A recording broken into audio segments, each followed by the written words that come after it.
Hello, hello mga kabekshi! Nandito tayo ngayon sa kusina dahil meron kaming nakuwang kamote. Napakalaki ng kamote dito sa Japan.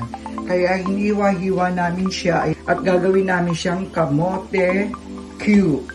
O ayan, nilagay muna namin ang asukal sa kumukulong mantika. Gamit ang asukal na muscovado, less calorie po yan, hindi masyadong matamis. Yes, kaya pag natunaw na yan, magiging brown na po yan, magiging caramelized. Pagka umangat na yung asukal, naging brown na siya, ilalagay na ngayon ang kamote.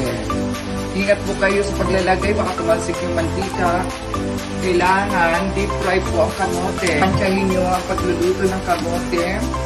Huwag masyadong overcook at para hindi maging mapait.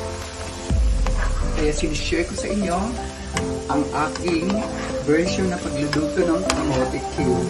At pag okay na at luto na ang kamote cube, ay pwede nang hanguin at patiktikin para mawala ang mantika.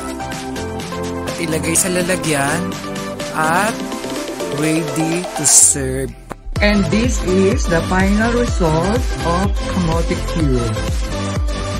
Look at this, guys. It's so yummy.